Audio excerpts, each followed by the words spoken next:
Hola, buenos días.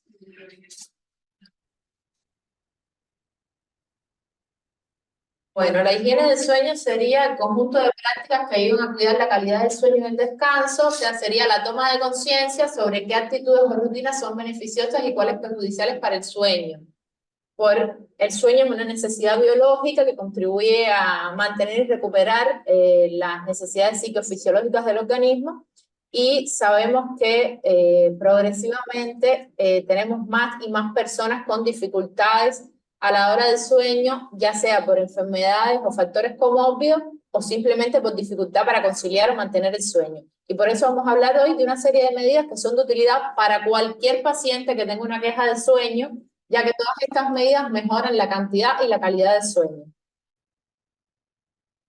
Un adulto sano debería dormir entre 7 y 8 horas, o sea, la cantidad de sueño, de horas de sueño necesaria para funcionar de forma adecuada al otro día, varían según la edad, pero bueno, en el adulto sano sería entre 7 y 8 horas. Y es importante, en primer lugar, mantener una rutina regular, o sea, un horario de sueño regular, acostarse y levantarse a la misma hora todos los días, incluidos los fines de semana. Esto es un consejo, obviamente, para aquellas personas, como habíamos dicho antes, que tienen dificultad para mantener o conciliar el sueño. El que duerme perfectamente bien toda la semana, si el fin de semana quiere dormir un ratito más, pues bienvenido sea, no le va a afectar su calidad y su cantidad de sueño. Estamos hablando de personas que ya están presentando cierto grado de dificultad. Mantener un horario de levantarse y acostarse similar, sobre las mismas horas todos los días, ayuda a mejorar la calidad del sueño. Evitar las siestas prolongadas. O sea, las siestas deben ser de 20 minutos idealmente, o cuando más hasta 30 minutos, y antes de las 16 horas, para que no afecte el horario de sueño nocturno. Entonces se plantea que la hora de levantarse es como un ancla, que vamos a hablar posteriormente, que define el día y la noche. Entonces, hay algunos mitos, por ejemplo, que el cuerpo se acostumbra a la falta de sueño. No es así. La realidad es que la falta de sueño va a afectar al cerebro y al cuerpo, y las personas van a empezar a presentar dificultades en el estado de ánimo, dificultades en el manejo y el desarrollo intelectual al otro día, luego de un día de falta de sueño, y van a tener dificultades en el estado de alerta y en su desempeño luego de una falta de sueño crónico. Hay otro mito que plantea que si hay problemas para conciliar el sueño, lo ideal es quedarse en la cama hasta que pueda quedarse dormido. No, hoy se sabe que no es así, que cuando el paciente está en la cama y no logra, conciliar el sueño, luego de 20 minutos debe levantarse de la cama y tratar de hacer alguna actividad que no lleve mucho esfuerzo mental y con luces tenues, pero fuera de la cama. O sea, no estar más de 20 minutos en la cama intentando dormir. Se plantea que la cama se utiliza solo para dormir y tener relaciones sexuales. O sea, no llevar otras actividades de la cama para que el organismo y el cerebro se adapten a que la cama es para dormir. Entonces, el sueño está regulado por dos procesos: el proceso homeostático, que tiene en cuenta la cantidad de tiempo que llevamos despiertos en vigilia y por lo tanto la necesidad que tenemos de sueño, que un marcador biológico de este proceso homeostático serían las ondas lentas. O sea, a medida que llevamos más tiempo despiertos, el organismo va necesitando más que llegue la hora.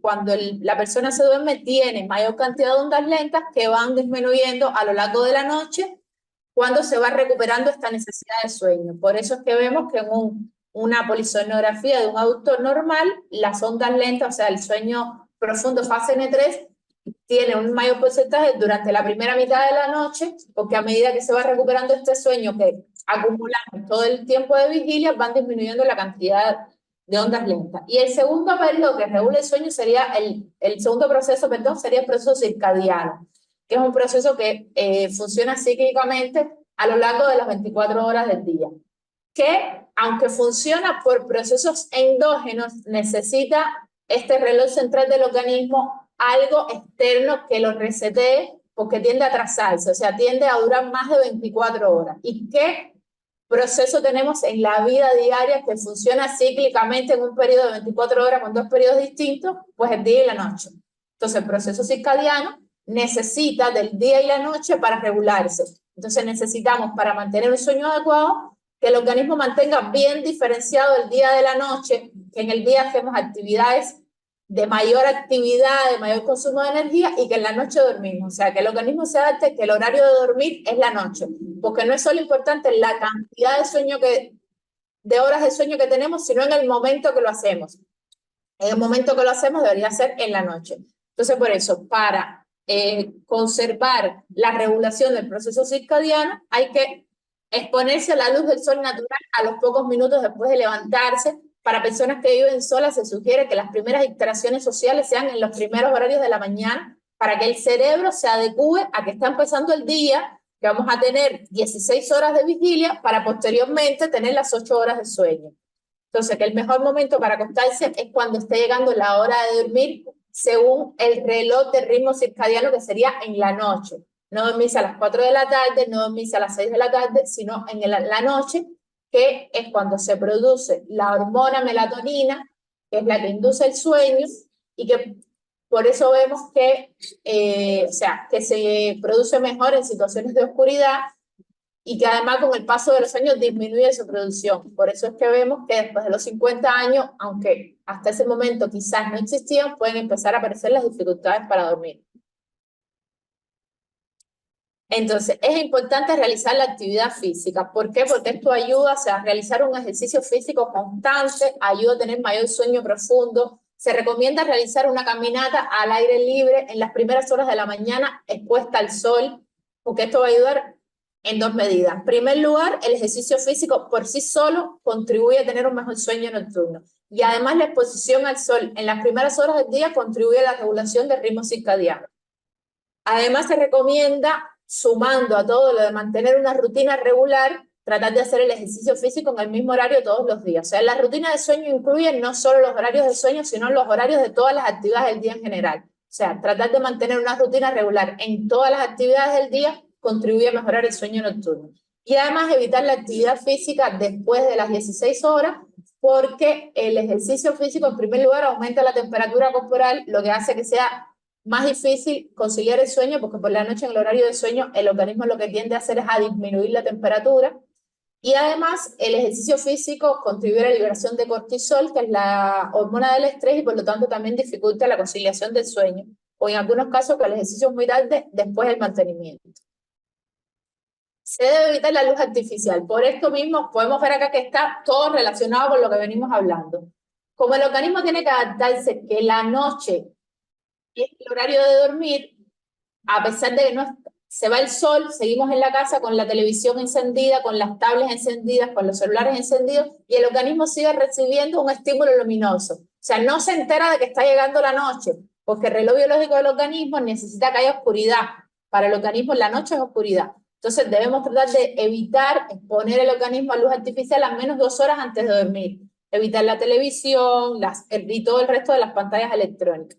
Se debe además disminuir la luz de la casa, o sea, ir avisándole al organismo que en unas horas va a llegar la hora de dormir. Entonces tratar de hacer las actividades con luces tenues. Se pueden utilizar filtros de luz azul tanto para las luces de la casa como para las pantallas, pero bueno, las pantallas ya los tienen incorporados, es más fácil utilizarlo. Las luces de la casa, a veces es muy difícil tener filtros de luz azul o luces rojas en toda la casa, pero lo que se puede hacer es tratar de realizar las actividades de la casa con la menor cantidad de luces encendidas posible, o encender luces tenues, o en pacientes con dificultades para conciliar el sueño muy marcadas, incluso se recomienda el uso de lentes de sol dentro de la casa para sentir tenue todas las luces que están encendidas. Sí, estoy haciendo. Además, se debe evitar los estimulantes, porque hay un grupo de sustancias que si las consumimos cercano al horario de dormir van a interferir tanto en la conciliación como en el mantenimiento del sueño. Por ejemplo, la cafeína, la teína, o sea, no se debe tomar té, solo infusiones que no contengan teína, que entonces no provocan dificultades para la conciliación. La nicotina, el alcohol, hay capaz un conocimiento popular de que el consumo de alcohol contribuye al sueño. No es así. Puede ser que en principio la persona consiga quedarse dormida más rápido, pero posteriormente esto va a producir muchas fragmentaciones en el sueño y dificultad en el mantenimiento. Además se deben evitar otras bebidas estimulantes como la Coca-Cola, como el mate, Se plantea el consejo ideal es evitar entre 4 y 6 horas antes de la hora de dormir para que no interfiera. Hay infusiones como por ejemplo la manzanilla, que sí, que no tiene teína y que además, al igual que el tilo y la melisa, son sedantes, que sí se pueden consumir en el horario nocturno y pueden incluso contribuir a mejorar el inicio del sueño. Y hay algunos medicamentos, o sea, independientemente de un grupo de medicamentos que usamos usualmente en neurología, aunque no específicamente, o sea, no fueron creados para utilizarse en medicina del sueño, porque son psicofármacos en general, se utilizan en medicina del sueño para mejorar tanto la conciliación como el mantenimiento del sueño. Para hay otros fármacos que no se usan en neurología que debemos tener en cuenta cuando los indicamos, o sea, tener en cuenta la cronofarmacología, porque indicados en el horario nocturno provocan insomnio, que son los glucocorticoides, los broncodilatadores, los antihipertensivos betabloqueantes y los hipolipomiantes. O sea, si es posible, tratar de que los pacientes consuman estos medicamentos en el horario de la mañana y de la tarde, no así en la noche. Otra de las medidas que se debe tomar es tener una habitación confortable para dormir, que esté bien ventilada, con una temperatura fresca, que no haya luz exterior ni ruidos, tratar de evitar todos los ruidos y tratar de que se tapen todas las luces que puedan haber en la madrugada, como son las luces de la calle, y dormir en un colchón firme y cómodo. Con respecto a estos temas y algunos mitos, por ejemplo, que una temperatura cálida en el dormitorio es mejor para dormir, está confirmado, y que no, que la mayoría de las personas duermen mejor en una habitación con una temperatura entre 18 y 21 grados, que es más bien fresca. Hay quien plantea que lo único que importa es cuánto tiempo duermes, no es así. O sea, la calidad del sueño también es importante. Si duermes 8 horas con un sueño totalmente fragmentado, con muchos despertares, no es un sueño de calidad, y por lo tanto al otro día el paciente puede tener hipersomnia, que es aumento de la necesidad de dormir, o puede funcionar de forma incorrecta en sus actividades de la vida diaria. Hay un grupo de alimentos que se pueden consumir para fomentar el sueño porque son ricos en triptófano, que es el precursor de la serotonina, que la serotonina después se convierte en melatonina en la glándula pineal, que es la hormona del sueño, y estos alimentos son ricos en triptófano y por lo tanto contribuyen a la producción en el organismo de melatonina, que ayuda, o sea, se suma a la melatonina que produce propiamente el organismo, como son la banana, la avena, la miel, la leche caliente, el pollo, las semillas de lino, la papa, las almendras y el pan integral. Entonces, con respecto a la alimentación, también se recomienda que durante la noche tratar de evitar el exceso de azúcar y las comidas picantes, tratar de que la cena sea liviana, porque una comida muy copiosa también contribuye a fragmentación del sueño posterior durante la madrugada, y tratar de evitar el ayuno. O sea, no es no comer, sino realizar una comida al menos 2 horas antes de la hora de sueño, liviana y con alto contenido de estos alimentos que mencionamos que pueden ser beneficiosos para el sueño, y bajo contenido en azúcares y picantes. Se aconseja además, como ya habíamos dicho, además de que la cama es solo para dormir, realizar antes de dormir actividades que contribuyan a mejorar el inicio del sueño. Por ejemplo, un baño de agua tibia, leer un libro que sea más bien liviano o relajante, no un libro donde haya que descubrir al culpable, porque vamos a estar en total tensión justo antes de dormir y esto no contribuye justamente a conciliar después satisfactoriamente el sueño. No ponerse al día con el trabajo justo antes de dormir, ni tener obviamente discusiones ni con la familia ni con la pareja. Algunos autores recomiendan que cuando uno tiene muchos pendientes, hacer como un journaling antes de acostarse a dormir, o sea, escribir todos los pendientes como para dejarlos fuera de la cama, como para que el cerebro no siga funcionando con esos pendientes que tenemos para el otro día, para la otra semana, para la conversación con tal persona. Tratar de escribirlo en una hoja a veces no funciona así porque, o sea, somos la misma persona, el mismo que escribió es el mismo que se va a dormir. No es tan fácil decirle al cerebro, apaguemos este tema, pero sí contribuye porque cuando vamos escribiendo van saliendo ideas de cómo lo podemos hacer, cómo lo podemos decir, que son ideas que capaz si no las escribimos iban a salir después cuando nos acostáramos en la cama. Bueno, esas son las medidas que planteamos, que como dije al principio son beneficiosas para cualquier persona que tenga dificultad en el sueño. Hay trastornos del sueño que obviamente llevan intervenciones específicas, como los trastornos respiratorios del sueño, las parasonias, llevan otras intervenciones. Obviamente con las medidas de higiene del sueño solas no se resuelven, pero aún así estas medidas son beneficiosas para todos los pacientes, no solo para los que tienen insomnio, sino también para los que tienen trastornos respiratorios del sueño, porque independientemente de que se coadyuve el tratamiento con una intervención otorrinolaringológica, con un tratamiento de presión positiva, con un dispositivo de avance mandibular, las medidas de higiene del sueño son beneficiosas para todos los pacientes. Entonces, si tienen alguna pregunta. Bueno, el sonambulismo es una parasomnia del no REM, que decir que se cura es como no incierto. En general es una patología crónica, pero que sí suele mejorar con la edad. O sea, suele ser más frecuente en la niñez y la adolescencia, y cuando pasan los años suele mejorar. En primer lugar eso. En segundo lugar, si hay una patología que se beneficia de las medidas de higiene de sueño, es el sonambulismo. O sea, tratar de mantener horarios regulares de sueño, tratar de regular bien el ritmo circadiano exponiéndose en las primeras horas del día al sol. Para nada, no tiene absolutamente nada que ver tener o no pareja con el dormir. No, de hecho, tener pareja es peor para dormir, porque entonces interfiere todo tu funcionamiento durante el sueño con el de la pareja. Si la pareja se mueve mucho, te despierta. Si la pareja ronca, te despierta. Si la pareja se levanta al baño, te despierta. O sea, no interfiere para nada el decir soy soltera. Es hasta un beneficio para dormir. Una pregunta, y la gente que duerme con mascotas es muy bueno para la depresión, para dormir que no había nada, pero también fragmenta.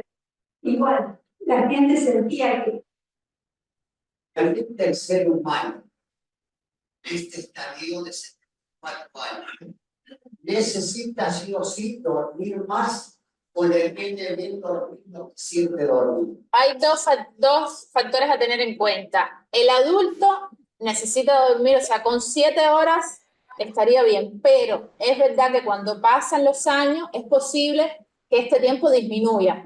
Eso en primer lugar. Y en segundo lugar, uno tiene que evaluar cómo funciona. O sea, todas las personas no necesitan la misma cantidad de horas de sueño. Si usted funciona correctamente, durmiendo 5 horas a la noche, si al otro día puede realizar sus actividades de forma correcta, no está todo el día durmiéndose, puede responder bien, está alerta, con 5 horas le es suficiente. Pero no, con 74 años no es necesario llegar a 8 horas de sueño.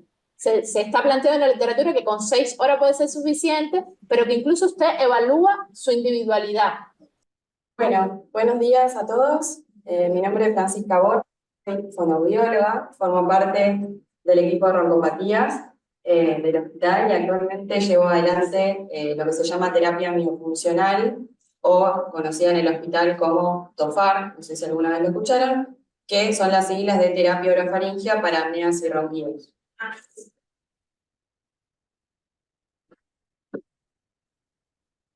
Disculpa, ¿vas a tocar el tema del sueño, los que no tenemos ronquidos ni esa problemática? Me voy a enfocar más que nada sí, en tema de apneas y ronquidos. Ok, te pregunto porque estoy faltando a mi trabajo en este horario, entonces quería saber si voy a poder exceder algo, si yo no tengo el tema de ronquidos, si van a hablar algo más. Bueno, si la pueden escuchar bien y si no, la pregunta. Pero me voy a enfocar en ese tema, sí. Bueno, justamente la persona que está acá en la pantalla es un paciente con apneas y ronquidos. Actualmente este paciente tiene distintas opciones de tratamiento. Bueno, ya la doctora habló sobre todas las pautas de higiene del sueño, descenso de peso, el uso del CPAP, cirugías, sobre todo de vía aérea, dispositivos orales y actualmente también esta terapia de la cual les voy a hablar un poquito. Esto, o sea, que esté en este lugar y que podamos hablar de terapia miofuncional, esto fue a raíz de un consenso donde se juntaron a hablar de todos los distintos aspectos, digamos, de la patología, de la apnea del sueño, y se ubicó, digamos, a la terapia miofuncional a la misma altura que las otras opciones terapéuticas. Pero bueno, ¿qué es la terapia miofuncional? ¿De qué hablamos cuando hablamos de terapia miofuncional o TOFAR? Básicamente son ejercicios específicos que están diseñados para corregir los distintos desequilibrios de la obra oficial. Esto, a ver, porque la apnea de sueño, como bien lo mencionaron, son obstrucciones que pueden ser completas o parciales de la vía aérea. Como se puede ver bien en esta foto, tenemos la vía aérea en condiciones normales y cómo va modificando el calibre de la misma, ya sea con un ronquido o con una apnea. Y la zona de mayor, la principal zona colapsable es la orofaringe. Entonces, ¿cuál va a ser el objetivo? Buscar fortalecer esta musculatura. Yo le digo a mis pacientes que es como el gimnasio de la vía aérea, para que se entienda bien el concepto de lo que vamos a hacer. Entonces, una musculatura con menos fuerza o menos tono muscular va a ser, o va a tener mayor predisposición o más propensa al ronquido. Esto simplemente mencionarlo, esto empezó con una fonoaudióloga brasilera en el 2009, que fue la primera que aplicó ejercicios orofaringios específicos a pacientes, pudiendo evidenciar distintas mejoras en diferentes aspectos de la patología. Ahora, bueno, contarles un poco qué es lo que hacemos acá en nuestro hospital. Las derivaciones que tenemos son más que nada de otorrino y neurología. Primero se hace una valoración, que ahí no se ve, vamos a omitir a... Primero está la valoración de otorrino, que va a ser toda una evaluación anatómica del paciente, que, bueno, yo la considero fundamental, y luego van a solicitar nuestra evaluación. Que ahí lo que vamos a hacer es una anamnesis completa al paciente, una evaluación de las estructuras, una evaluación que justamente nos vamos a abocar a estas funciones, que es la respiración y la dilución, y además en nuestro hospital incluimos una evaluación objetiva, que vamos a medir cuál es el tono muscular del paciente, lo que enriqueció muchísimo nuestra evaluación actualmente. Bueno, ¿y qué pacientes son candidatos a realizarla? No es un tratamiento que es para cualquiera. Justamente a raíz de esta evaluación que recién mencioné, es que vamos a determinar si el paciente le va a ir bien con este tratamiento o no. En primer lugar, lo ideal sería que estas mediciones objetivas que les mencionaba nos den valores bajos de fuerza muscular, siendo un parámetro, no lo único que nos va a hacer decir si el paciente va a hacer o no el tratamiento. Que tengan un bajo índice de masa corporal, fundamental, que el paciente tenga una buena permeabilidad nasal. Si yo voy a hacer que el paciente respire por la nariz a un respirador bucal, necesito que la nariz esté libre para poder rehabilitarlo. Que no tenga ninguna dificultad en la movilidad de la musculatura, porque como mencioné, esto se consiste en hacer ejercicios, entonces tengo que asegurarme que el paciente los pueda hacer. Y que tampoco haya problemas de articulación temporomandibular, ¿sí? Más que nada esto por ahí suelen ser pacientes que terminan abandonando el tratamiento porque si tienen mucho dolor o alguna patología específica, los ejercicios algunos implican la apertura bucal en varias repeticiones y eso podemos hacer que le generemos algo más al paciente, no siendo nuestra idea. Y además, si tenemos algún trastorno miofuncional presente. ¿Y qué sería un trastorno miofuncional? Les voy a mencionar así a grandes rasgos, pero tiene que ver un poco con todo esto. Uno es la dilución disfuncional, ejemplo de distintos patrones de dilución disfuncional que existen, que básicamente es poner la lengua en un lugar inadecuado en la dilución, o, bueno, la famosa respiración bucal, que también lo que va a generar, como se ve en la foto, es este tipo de paladares estrechos y altos, ¿sí? Y el tercero es la alteración en la postura lingual. Esta es la pregunta que yo siempre les solemos hacer a los pacientes, es dónde está su lengua en reposo. Si ustedes lo piensan ahora y se fijan, la posición normal debería ser que la lengua esté contactando siempre en el paladar, específicamente el tercio anterior de la lengua, como se ve bien en esta foto, la derecha, debería contactar siempre con el paladar en reposo, además de tener los dientes en contacto y los labios juntos. Esa debería ser la posición normal de todo. Después en la dilución debería ser lo mismo, pero bueno, es para desarrollar un poco más. Pero para que quede esta idea. Entonces, si existen algunos de estos trastornos que recién mencioné, lo que va a favorecer es al bajo tono muscular. Y el bajo tono muscular nosotros lo llamamos hipotonía. Son pacientes que tienen un grado de hipotonía y que podrían ser candidatos a mejorar la sintomatología con este tratamiento. Ahora que hablamos de respiración nasal, la idea era contarles un poco de los beneficios y la importancia que tiene. Todos deberíamos respirar por la nariz, por la boca no se respira. Aumenta los niveles de oxígeno, no es lo mismo la oxigenación por boca que por nariz, es hasta un 15% más por nariz que por boca. Ralentiza la frecuencia respiratoria, mejora los volúmenes pulmonares generales. La respiración debe ser nasal, regular, suave, inaudible. Esas son las características que debería tener nuestra respiración.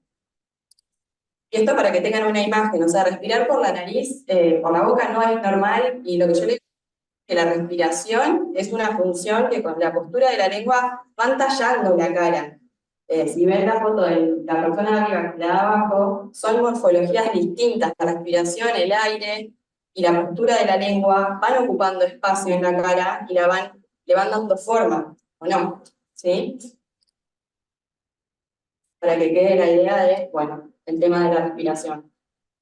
Y además, bueno, si hablamos de respiración nasal, se puede hablar mucho más todavía, pero también intervienen en fenómenos endocrinos, metabólicos, relacionados con la regulación del sueño, y bueno, una función que es bastante conocida, que es la función defensiva de la nariz, que tiene características diferentes a la boca, que van a hacer justamente esto, humidificar el aire, filtrarlo, y sin estas funciones podemos tener mayor predisposición a infecciones pulmonares, alergias, bronquitis crónica, entre otros.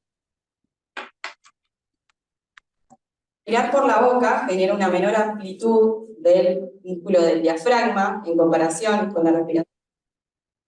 En esta segunda foto, que es una característica de estos pacientes que tienen la posición de la cabeza hacia adelante como compensación para mejorar la función de la musculatura respiratoria.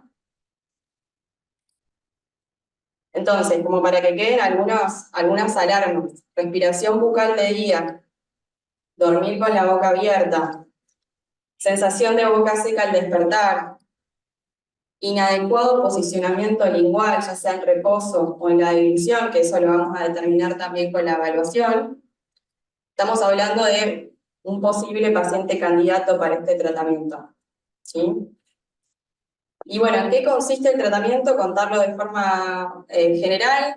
Es una sesión semanal de aproximadamente media hora, que lo que hacemos es hacer un seguimiento, ¿sí? En ese primer encuentro uno va a explicar cada ejercicio específico, y semana a semana vamos a ir controlando qué va pasando con el paciente, cuánto va haciendo, cómo lo va haciendo y qué va sintiendo, ¿no? La modalidad es mixta. En general la mayoría concurre presencial, pero si hay alguien que vive más lejos se puede hacer a distancia. Y tiene una duración total de 10 sesiones, aproximadamente 3 meses. Esto por supuesto es como el esquema general, pero con cada paciente se va viendo el caso particular. Bueno, la modalidad de ejercitación. Tenemos en la modalidad que yo digo que es como la tradicional, la clásica. Son 9 ejercicios, son siempre los mismos, que implican distintos movimientos de toda la musculatura orofacial, faringia. Y la más novedosa, que también la utilizamos, es una aplicación en el celular para aquellos pacientes más tecnológicos, donde tenemos cargados los 9 ejercicios en la aplicación y se van haciendo con la misma. Como se ve en la foto, algunos implican poner, o sea, si es sacarme la lengua, por ejemplo, tienen que hacer una presión en el celular. Y el celular va registrando la presión que ejerce la lengua sobre la pantalla, y también nos va a informar como todos los porcentajes de esa presión que va haciendo el paciente, pudiendo también hacer como un control a distancia. Pero en lo personal siempre quiero ver en persona al paciente, o si es por la computadora, que muestre qué es lo que está haciendo y cómo lo está haciendo. No me quedo solo con lo que me dice la aplicación. Bueno, el paciente termina estas 10 sesiones, ¿qué pasa? Es la pregunta. Bueno, si yo hago los ejercicios, si me va bien, ¿listo? Y no, la idea es seguir haciéndolo. Acuérdense del concepto del gimnasio, vamos a fortalecer la musculatura y la idea es que al finalizar esto continúe. Si el paciente tuvo una buena respuesta al tratamiento, la idea es seguir. Lo que por ahí podemos ir modificando es la frecuencia con la cual se realizan los ejercicios e ir haciendo controles a medida que el paciente lo vaya necesitando. Esto va a ir variando según la sintomatología que presenta. Vamos a repetir esa primera medición donde dijimos, bueno, si tiene un bajo tono muscular, para controlar y poder comparar cómo estaba al principio y cómo está al final. Nuevo control con otorrino con estos resultados. E idealmente repetir el estudio de sueño, porque estos pacientes no llegan y dicen quiero hacer gimnasio de mi vía aérea, sino que llegan con ronquidos o con apneas de sueño. Entonces la idea es ir con todo esto, sería, bueno, ¿fue bien o no?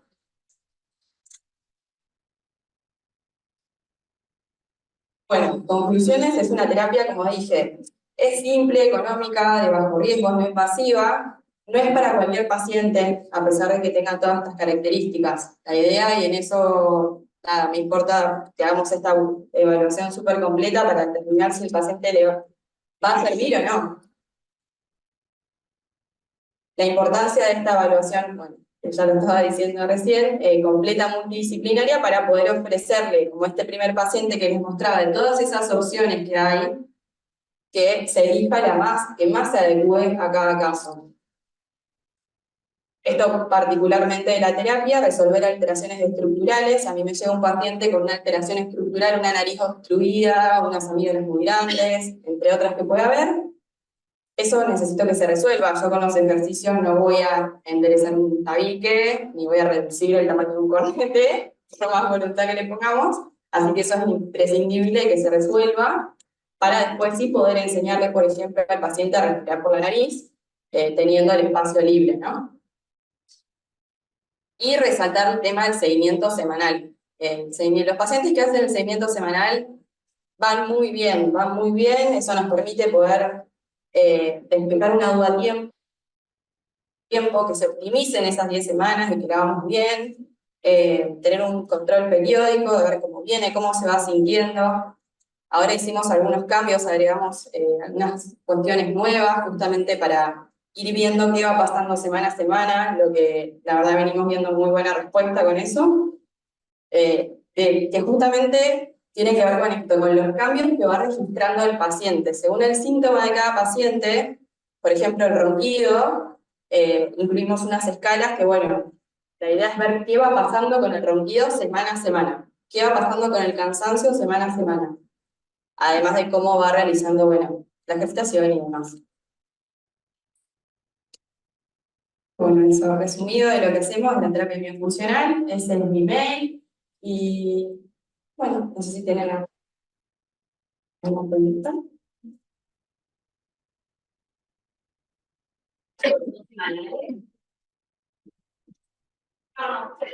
Idealmente sí. O sea, en 10 semanas se evalúa el paciente. Sí, semanales. Sí. Bueno, es importante todo lo que dijo la doctora, es que tenemos que aprovechar esta terapia. No es para todos, pero ya lo van a evaluar muchas cosas que los organismos van a corregir.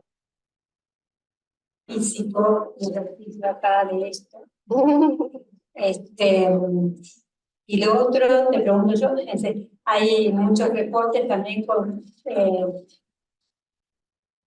instrumentos de viento, que aprendan instrumentos de viento, clarinete, didgeridoo, que es una caña larga. Sí, así empezó. Así empezó. O sea, este tratamiento empezó con pacientes que tocaban lo que se llama didgeridoo, que justamente pacientes con apneas de sueño empezaban a mejorar su sintomatología a partir de la ejecución de justamente lo que implica ese instrumento es mucha fuerza con la musculatura de la vía aérea. Y ese fue el medio del trabajo que dio pie para seguir investigando y decir, bueno, y ahí sentarse a diseñar los ejercicios específicos con donde vamos trabajando cada músculo en particular. Bueno, buenos días. Mi nombre es Jessica Núñez. Yo soy del servicio de neumonología del hospital y junto con la doctora Yamila Chumino y el doctor Ruiz Pombo hemos conformado un equipo nuevito de trastornos de... Ellos no pudieron acompañarme el día de hoy, pero bueno, estoy en representación de todo el equipo. Vamos a hablar brevemente de las apneas del sueño.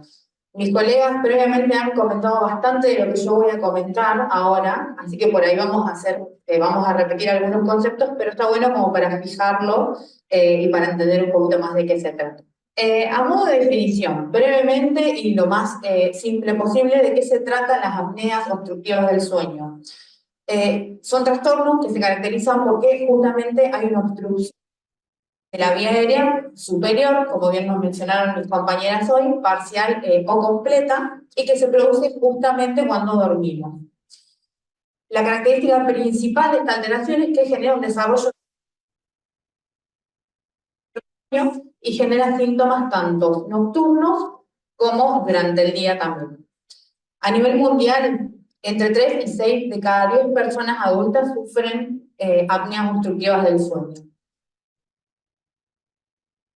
Como esto ya lo comentó mi colega hace un ratito, pero está bueno volver a recordarlo, ¿qué es lo que sucede cuando nosotros tenemos algún trastorno en la vía respiratoria que genera esta justamente oclusión y que nos impide hacer una correcta respiración y nos genera las apneas? Normalmente,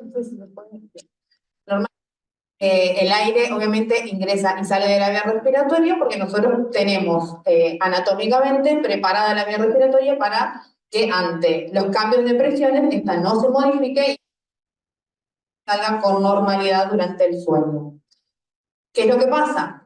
Hay factores que influyen en la estabilidad o en la anatomía de nuestra vía respiratoria y cuando esta se bloquea por ciertos cambios, en general son presiones negativas que suceden en la vía respiratoria, se colapsa o se cierra. Entonces va a depender de cuánto se cierre los síntomas o, digamos, el trastorno que nos genere. Entonces, cuando está parcialmente bloqueado, esto es lo normal, ¿no es cierto? El aire entra y sale con normalidad.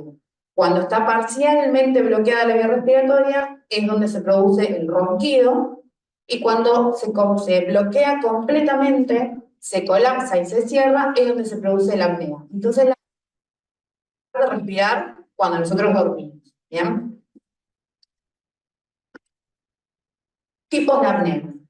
Básicamente tenemos dos tipos de apnea. El más frecuente y el que vemos en la consulta o por el que el paciente suele tener los síntomas es la apnea obstructiva, que es la que se produce en la vía respiratoria cuando los músculos que sostienen nuestros tejidos en la garganta, sobre todo a nivel de la faringe, se relajan temporalmente y, vuelvo a repetir, se concluyen.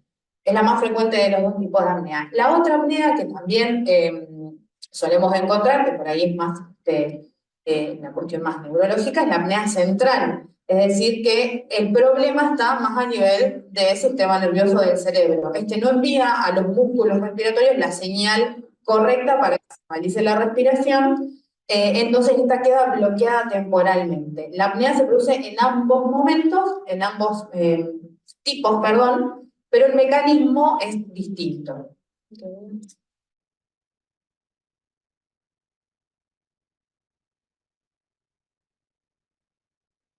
Como mencionaba la doctora anteriormente, no significa que los pacientes sí o sí vayan, que tengan alguna de estas características, sí o sí presenten apnea, pero son problemas o factores que aumentan el riesgo de las personas de sufrir este tipo de problemas durante el sueño. El principal es la obesidad, sobre todo la obesidad central, que llamamos nosotros, ¿tá?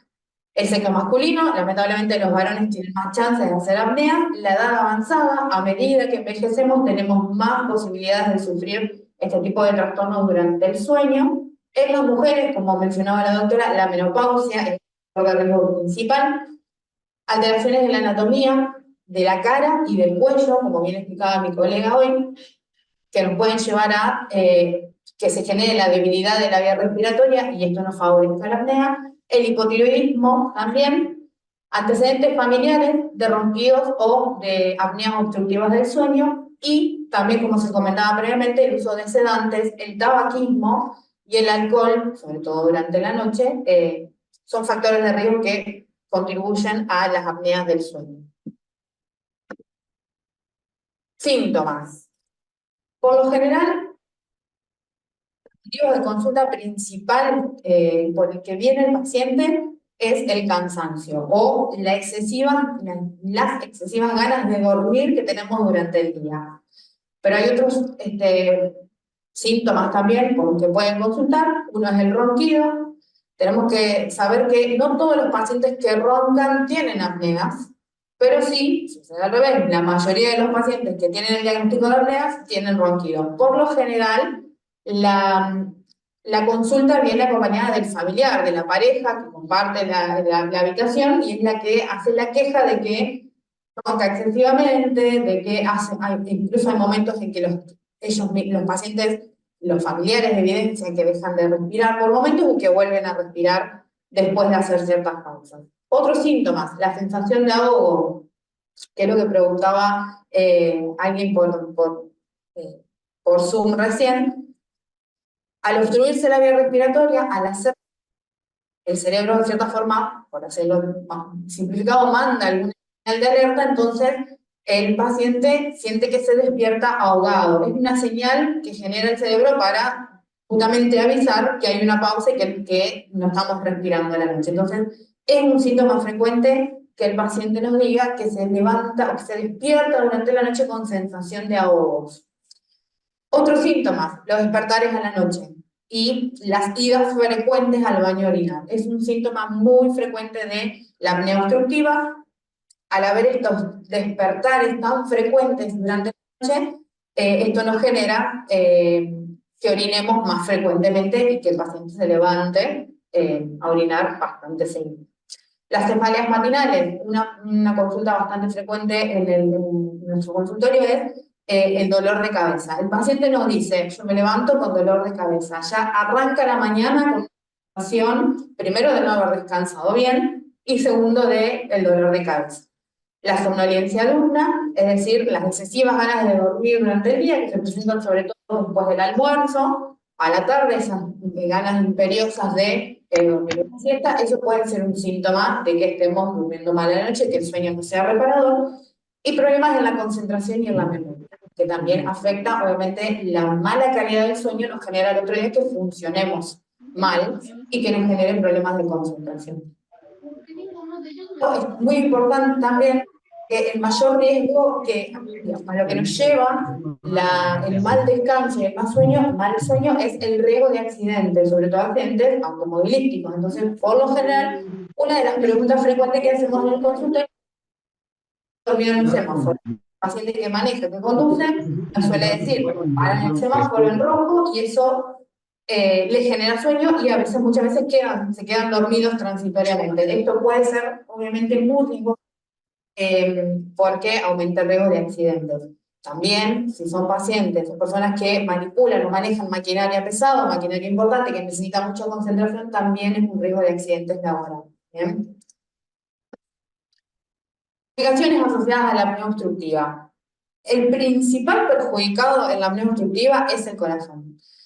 Tal cual lo dijo la doctora, las apneas o los problemas de sueño no son solamente el ronquido y el dejar de respirar a la noche o hacer estas pausas, sino que todo el organismo se empieza a ver afectado a la larga por la falta de oxigenación que nos generan las apneas durante la noche. Entonces, del riesgo cardiovascular de nuestro corazón, principalmente vemos casos de hipertensión arterial de difícil control, con pacientes que toman 2 o 3 medicamentos para controlar arritmias, es decir, trastornos en la frecuencia y en la forma en que el corazón late, sobre todo la denominada fibrilación auricular, mayor riesgo de enfermedad coronaria, es decir, de sufrir infartos, de sufrir ACV, es decir, accidentes cerebrovasculares o muerte súbita, y la insuficiencia cardíaca.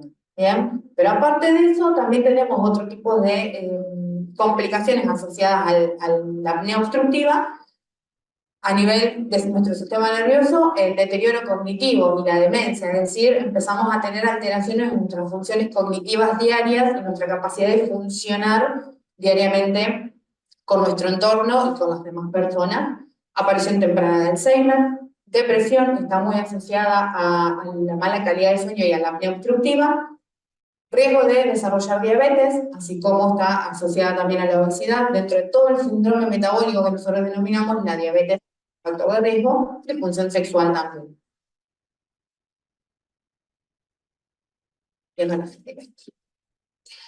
Esto no significa que todos los pacientes, igual esto lo vuelvo a aclarar, que sufren de apnea obstructiva vayan a tener sí o sí todos estos problemas. Disminuir por lo menos el riesgo de que aparezca alguna de estas complicaciones. En cuanto al diagnóstico, lo primero que hacemos nosotros en el consultorio es la sospecha clínica. Por lo general es el mismo paciente que viene y nos dice, nos manifiesta los síntomas, y a partir de ahí uno empieza la búsqueda de los problemas, si es que sospechamos que existe algún problema durante el sueño, y otras veces, aunque el paciente no lo manifieste y no tenga síntomas claros, nosotros ante la sospecha de que pueda haber alguna apnea o hipopnea del sueño, es que iniciamos la búsqueda de estos trastornos. Específicamente tenemos dos tipos de estudios que se realizan durante la noche, de estudios del sueño. Uno es la poligrafía respiratoria. La poligrafía respiratoria tiene la ventaja de que se en casa, en el domicilio, el paciente se lleva el equipo a su casa, nosotros le enseñamos a utilizarlo, a conectarlo, el paciente duerme toda la noche y al otro día vuelve a traer el equipo y con eso investigamos qué es lo que sucede durante el sueño. Es un estudio simple, por así decirlo. Utilizamos tres tipos de señales o tres canales que se pueden ver aquí. Uno es una especie de nariguera, como la misma que puede ser utilizada para administrar oxígeno, muy similar, que mide el flujo de la vía respiratoria, cuando entra y cuando sale el aire. Otro tipo de señal que mide los movimientos del tórax y uno más que mide la saturación de oxígeno. Este estudio tiene la ventaja, como dije, de que es bastante simple, lleva a su casa y duerme en la comodidad o en su entorno habitual de su domicilio. El otro tipo de estudio, que se realiza bajo vigilancia en el hospital, es la polisomnografía, que aparte de los canales que ya mencioné previamente de la poligrafía respiratoria, le sumamos otro tipo de señales que son más a nivel neurológico y de movimientos oculares. Entonces eso nos permite investigar un poquito más allá de lo que hace la poligrafía en domicilio y ver mucho más en detalle si hay alguna alteración en alguna fase del sueño, en qué fase del sueño se produce y alteraciones más a nivel neurológico. En cuanto al tratamiento, ya mencionaron mis colegas también las bases del tratamiento o de la higiene para un sueño reparador y un buen descanso. En este caso, para las apneas obstructivas sigue siendo la misma premisa. Dentro de las medidas generales, disminución de peso en caso de que haya sobrepeso. Realizar ejercicio físico, y esto aplica a todas las edades. Las apneas no son solo un problema de los adultos, también pueden desarrollarse en la niñez, en la adolescencia. Entonces, uno siempre recomienda la actividad física a toda la familia, desde los niños hasta los adultos mayores. Suspender el consumo de alcohol varias horas antes de dormir. Evitar los sedantes, como mencionábamos anteriormente, las benzodiazepinas, la familia del clonazepam, diazepam, que pueden favorecer la presencia de apneas durante el sueño, e intentar dormir en posición lateral, que esto favorece a la apertura de la vía respiratoria como para poder contribuir a evitar las apneas. Me pareció muy importante también destacar, ya lo hicieron previamente, el manejo interdisciplinario. Las apneas del sueño, si bien son una cuestión por ahí más respiratoria, el manejo lo organizamos entre todos, neurólogos, otorrino, kinesio, neumo, entre todos siempre tratamos de buscar la mejor opción y la solución para las apneas del sueño. En cuanto a las medidas específicas, existe un dispositivo que se denomina CPAP, por las siglas en inglés, que básicamente es un dispositivo que envía aire a presión positiva de forma continua a la vía aérea. ¿Qué es lo que hace esto? Evita que la vía respiratoria se colapse. Y lo hace justamente de forma continua, es decir, que abarca las dos etapas de nuestra respiración, tanto en la inspiración, cuando introducimos aire, como en la expiración, cuando sacamos el aire. Al haber un tipo de una presión a un cierto nivel de forma continua, evitamos que la vía respiratoria, que normalmente se colapsa, justamente se cierre. Y con esto tratamos de evitar las apneas.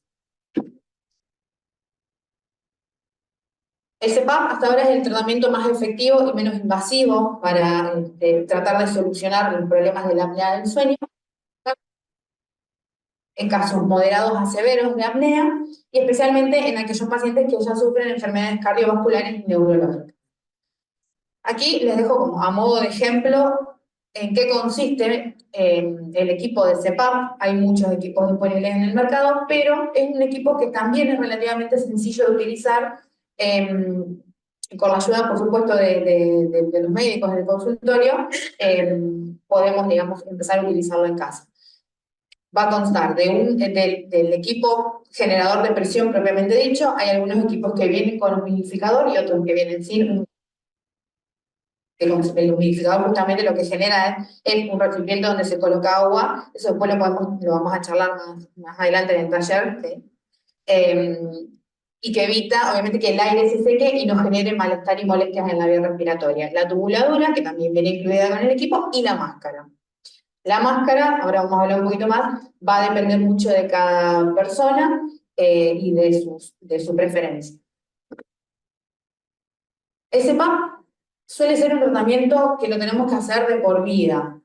Por lo general, al paciente que le genera un bienestar, que le genera, que le soluciona la apnea y le cambia la calidad del sueño, ese tratamiento se mantiene siempre que sea tolerado crónicamente. Lleva un tiempo de adaptación, por supuesto. Al principio puede costar un poco adaptarse. Recordemos que pasamos de dormir sin nada a dormir conectados a un aparato que nos está mandando aire todo el tiempo, entonces al principio puede costar un poco, va a depender mucho de cada persona cuánto tiempo nos lleve a adaptarnos. Se utiliza todas las noches para dormir y durante el día en la siesta también se tiene que utilizar. Y como ya dije previamente, mejora la calidad del sueño, permite el sueño reparador y permite un buen descanso y con esto nos mejora la calidad de vida. Con respecto a las máscaras, rápidamente lo vamos a ver más en detalle con las máscaras que trajimos. Las más utilizadas y las mejor toleradas de las máscaras son las nasales. Tenemos dos tipos. Hay máscaras que son mucho más pequeñas, que son las olivas nasales. Se puede ver acá la imagen. No sé si se puede ver bien. Sí, se ve bastante bien. Son máscaras muy reducidas en tamaño que justamente lo único que abarcan es la región de la nariz. Entonces le permite mucho más comodidad al paciente a la hora de dormir o moverse durante la noche en la cama. El otro tipo de máscara es la máscara nasal, que por ahí es la que inicialmente suele indicarse con mayor frecuencia. Es un poquito más grande que las olivas nasales, pero siempre abarca solo la nariz y deja libre el resto de la cara y da un poquito más de comodidad. Estas máscaras nasales vienen de dos tipos. Pueden ser sin apoyo frontal o sin, digamos, el soporte frontal, o a veces, como se ve acá en la imagen, tienen un pequeño dispositivo extra que ayuda a fijar mejor a la frente y evitar que se mueva, evitar que se afloje la máscara. ¿Bien? Hay distintos tipos de soporte frontal, algunos son más de tipo arnés, otros son un poco más rígidos, pero también es válido al momento de utilizar. El otro tipo de máscaras son las buconasales. Estas son un poquito más grandes en tamaño y abarcan no solo nariz, sino que también ya abarcan la boca. ¿tá? Al principio tal vez puedan ser un poco más de utilizar, pero siempre, obviamente pasado el periodo de adaptación, se toleran con facilidad y también vienen algunas más simplificadas que vienen sin soporte frontal y otras un poquito más aparatosas, por decirlo de alguna forma, ya tienen el apoyo frontal como para asegurar un poco más la fijación. Bien. Esto fue brevemente un repaso por el tratamiento de la apnea del sueño, un poquito hablar de las máscaras. Tenemos un taller ahora más adelante donde vamos a poder hacer por ahí vamos a tener contacto más con los equipos, y siempre es importante, quería transmitir que cualquier duda que uno tenga, tanto para los pacientes que tienen sospechas o que pueden tener algún síntoma asociado a la apnea, como aquellos pacientes que están haciendo un tratamiento, de cualquier duda siempre venir y consultar. traer su equipo a la consulta, y ya les digo, no solamente de parte de Neumo, sino también de neurología, otorrino, chicos de kinesio, siempre el espacio lo tienen para sacarse todas las dudas. Hola, ¿cómo están? ¿Me escuchan bien ahí? Bueno, mi nombre es Ana Ulca, soy psicóloga del equipo de grupos, así que me dedico a trabajar con distintos pacientes de todas las edades, de todo el abanico de edades. Y bueno, voy a traer una óptica totalmente diferente como psicóloga a la que vienen presentando, que me parece y espero pueda complementar un poco más allá del tema del sueño, creo que nos sirve en general porque voy a hablar un poco de cómo es nuestra vida cotidiana.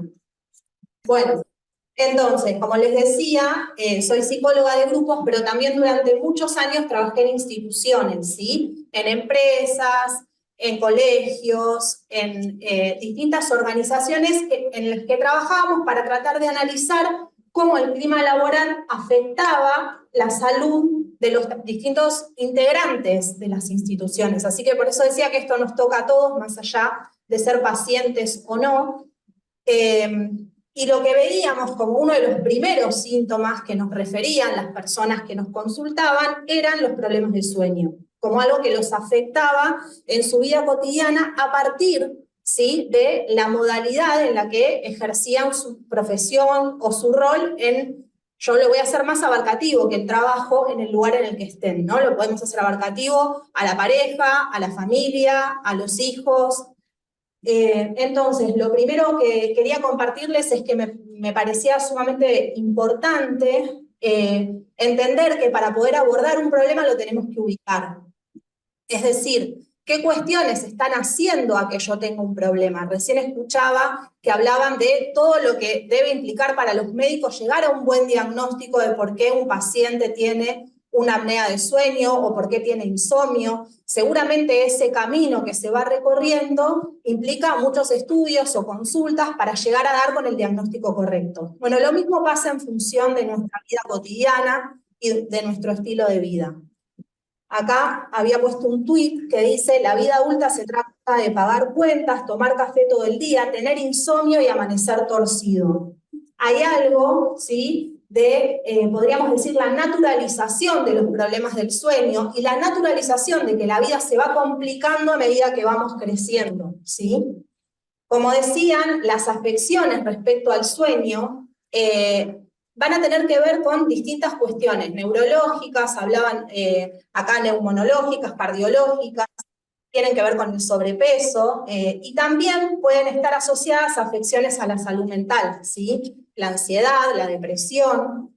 En este sentido me parecía importante aclarar que el estado de salud, y sobre todo de salud mental, tiene que ver con un equilibrio, y un equilibrio es delgado, ¿no? ¿Cómo logramos un equilibrio entre distintas fuerzas?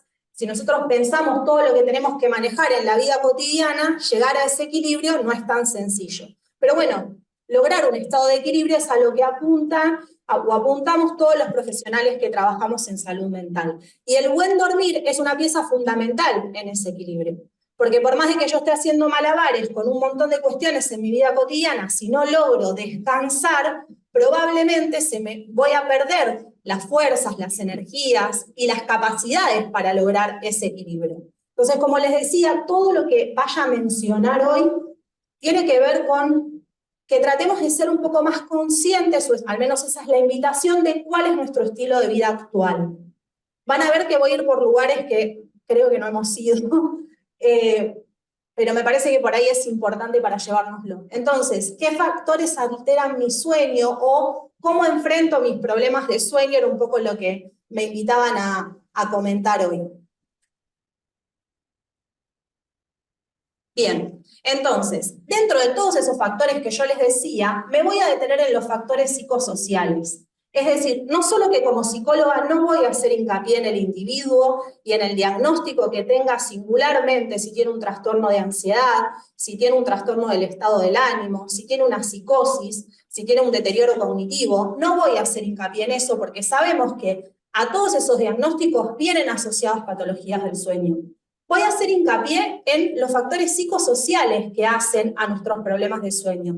¿Por qué me fui por este lado? Porque me parece que son fundamentales para entender las pautas de higiene de sueño que las dieron al principio y que seguramente las van a retomar.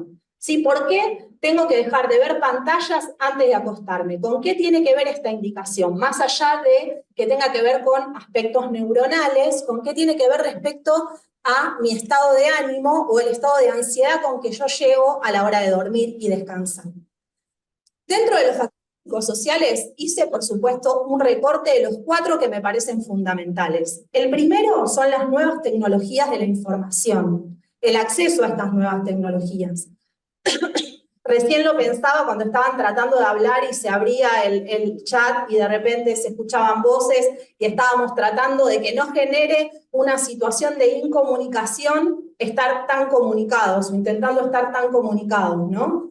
Bien, eso es uno de los primeros factores a tener en cuenta. El segundo es el empuje a la productividad, que ahora voy a contar qué es cada uno. El tercero es el aumento de la percepción de riesgo con el que vivimos cotidianamente. Vivimos cada vez más en un estado cotidiano de percepción de que algo nos puede pasar, ¿no? Ahora lo vamos a ver. Todos estos factores los traen los pacientes. Y por último, un abordaje positivista de nuestra realidad. Bien, todas las viñetas que traje son de un autor que quiero mencionar, que se llama Alberto Montt, que es un humorista gráfico chileno. Acá lo que dice la viñeta es: el trabajo remoto bien, pero pasan todo el día presionándome. Bien, entonces, ¿a qué voy con el auge de las nuevas tecnologías? A partir, ¿sí?, de las nuevas tecnologías y del acceso a distintos medios de comunicación, tanto en otros ámbitos de nuestra vida, lo que nos pasa es que estamos todo el tiempo hiperconectados, o al menos la mayoría del tiempo, recibiendo estímulos, ¿sí? Y esto, que digamos, está muy estudiado por la filosofía y por la sociología. Hay un autor que se llama Pifo Berardi, que va a hablar de que la base neuronal o el soporte material que tenemos en el organismo, acá me van a decir los neurólogos si estoy equivocado o no, no evolucionó tan rápido, ¿sí?, como evolucionó la cantidad de información que tenemos que procesar. Es decir, que es como tener un Motorola StarTAC, que fue uno de esos primeros celulares que salieron, ¿se acuerdan que tenía la tapita, que lo abríamos? Y que nosotros queramos que en ese celular funcione Facebook, Instagram, WhatsApp, que nos puedan llamar por teléfono, que podamos enviar mensajes. En algún momento o colapsa el celular o colapsamos nosotros, ¿sí? Y esto es un poco la metáfora que quería que, digamos, quede respecto a qué estamos exigiendo o a cuánto estamos exigiendo a nuestro organismo al tratar de tomar todas esas señales al mismo tiempo, procesarlas y sacar de eso alguna información para nuestra vida cotidiana. Por supuesto que la indicación desde salud mental, desde neurología y desde un montón de otros abordajes va a ser bajar la cantidad de información que recibimos y la exigencia que tenemos respecto a eso, porque no es posible ese procesamiento que se nos pide. Si todo esto no es consciente, a lo que yo voy con lo que les quiero contar es que es muy difícil que solo con un abordaje del problema, una vez que aparece, logremos una solución que no sea paliativa, ¿sí? Entonces, la conciencia y la autoconciencia de qué uso hago de las nuevas tecnologías me parece fundamental. El segundo problema que les traje es este empuje a la productividad que hay. Acá lo que dice es: hey, Albert Montt de esta manera representa a la ansiedad, este bichito es la ansiedad, le dice hey a la persona que está por dormir y le dice: ¿has visto cómo vuela el tiempo? Bueno, esto es algo que aparece muchísimo en los grupos de jóvenes en el hospital. En las terapias de grupo, los jóvenes que no duermen o que duermen a las 5 de la mañana y se levantan a las 12 del mediodía, lo que nos traen es que no pueden perder el tiempo.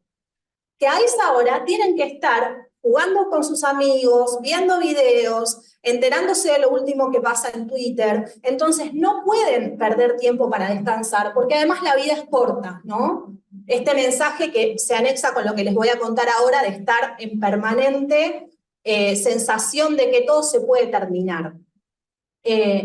Por lo tanto, este empuje a ser productivos, que también lo sentimos en nuestros ámbitos laborales, vieron que hay como una tendencia a ser la mejor versión de uno mismo.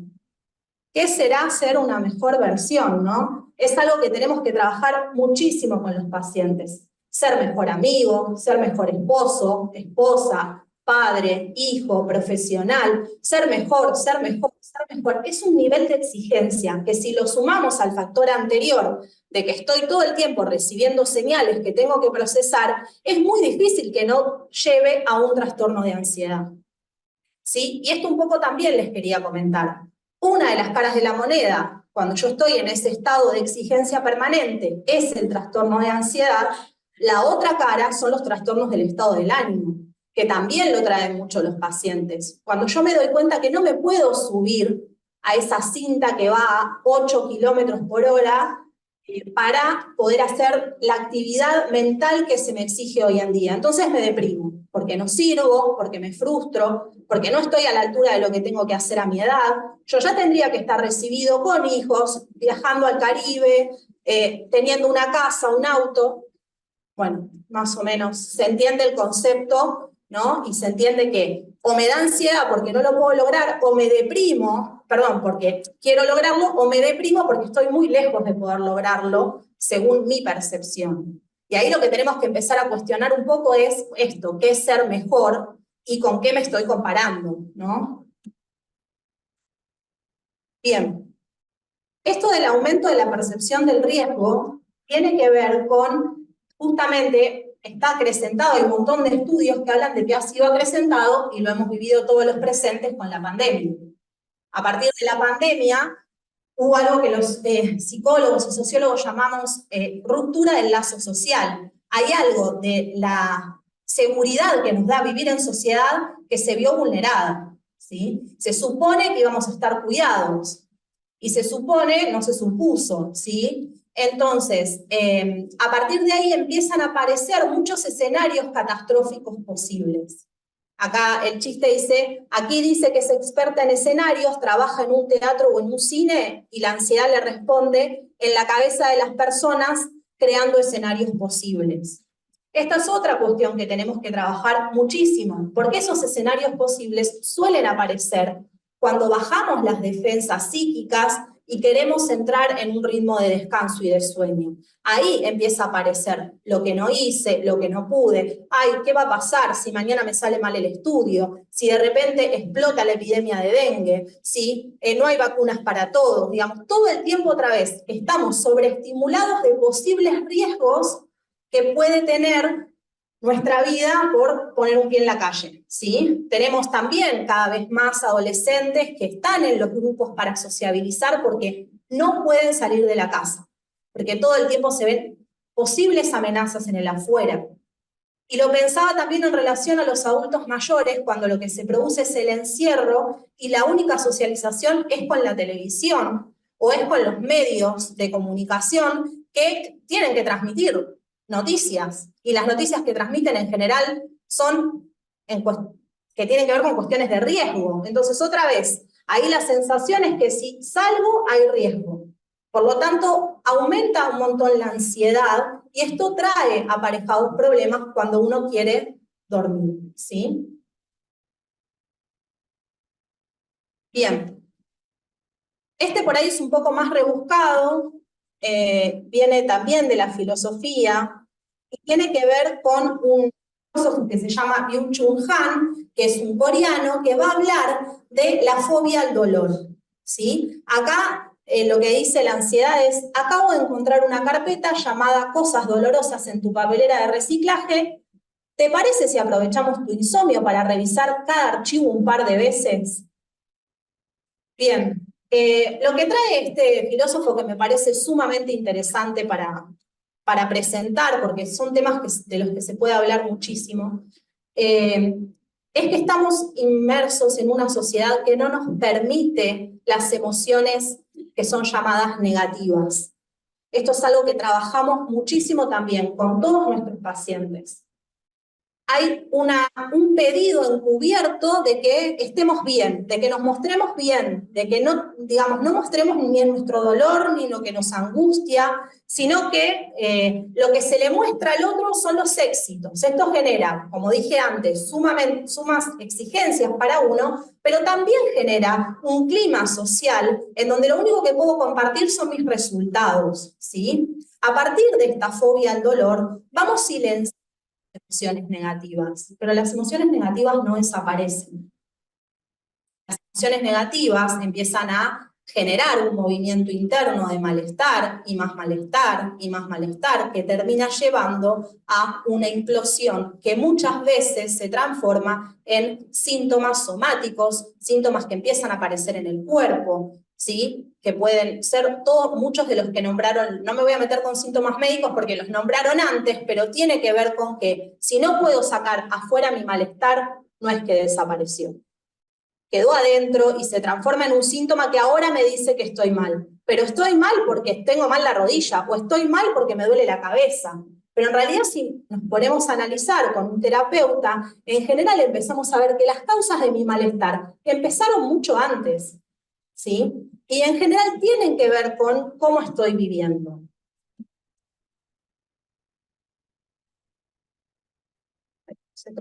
Ahí va.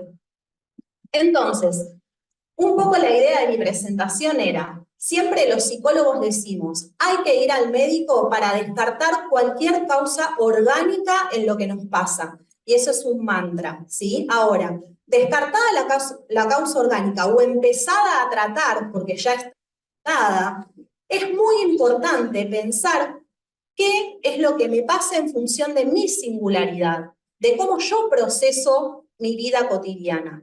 Y tener en cuenta en mi vida cotidiana también a dónde advine, a qué sociedad, a qué contexto, en qué momento, qué está pasando, para habilitarnos a hablar de todo eso y no hacer de cuenta que no pasa, ¿sí? Acá están los Reyes Magos recibiendo a un niño, podemos decir, de este siglo, y lo que le traen es conexión a internet, suministro de clonazepam de por vida y 49 sesiones de terapia canjeables cuando las necesiten.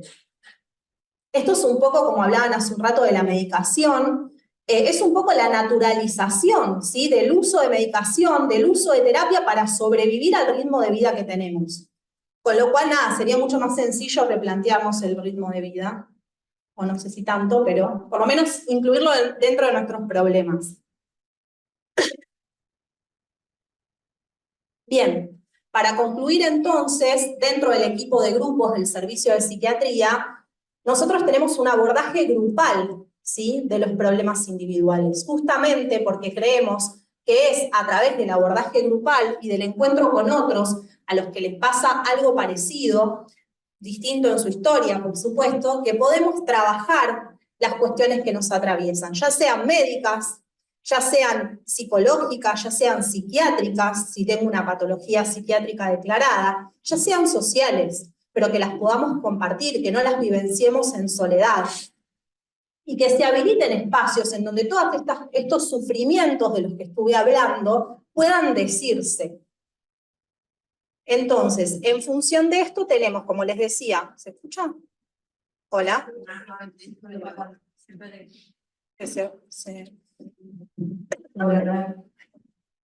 Como les decía, tenemos los grupos de terapia, pero también tenemos talleres. En los talleres hay talleres de técnicas vivenciales que tienen que ver con técnicas de relajación o técnicas de psicodrama. Y hay talleres también en donde trabajamos los diarios del sueño, cómo es nuestra rutina de sueño, cómo es nuestra rutina cotidiana, nuestra línea de tiempo para ver en qué momento de mi vida empecé a tener problemas de sueño, no es un dato menor. ¿Qué sucesos ocurrieron? Muchas veces lo trabajamos después de los duelos, de hecho es mi caso personal, yo tuve 3 duelos a continuación de madre, tíos, referentes, y empecé con algunos temas de sueño, entonces no es un dato menor estar en un proceso de duelo y que algo nos quite el sueño, es otra pregunta, ¿no? Que hacemos los psicólogos y se ríen, ¿qué te quita el sueño? Bien, los hábitos y las rutinas para ir ubicando qué cuestiones a lo largo de todo el día están haciendo que después no pueda dormir. Y por último, y no menos importante, el control de medicación, que lo hace un psiquiatra y que, como comentaban acá las médicas, va a ver cuál es la medicación adecuada para cada paciente en función de qué es lo que le esté pasando. Esto está dentro de los talleres, es decir, hay talleres que tienen 7 encuentros y en cada uno de los encuentros vamos trabajando estas cuestiones. Bien, eso es todo. Buenos días, bueno, yo soy la médica clínica. En realidad vamos a bajar un poquito las cosas tan específicas.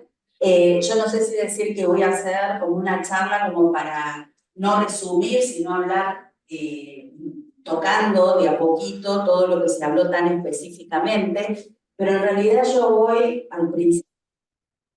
Cuando nosotros vamos a consultar a nuestro normal. Eso es súper importante porque todas las especialistas que hablaron antes que yo hablan de un diagnóstico ya hecho. O sea, yo te derivo cuando sospeché que tenés esta patología.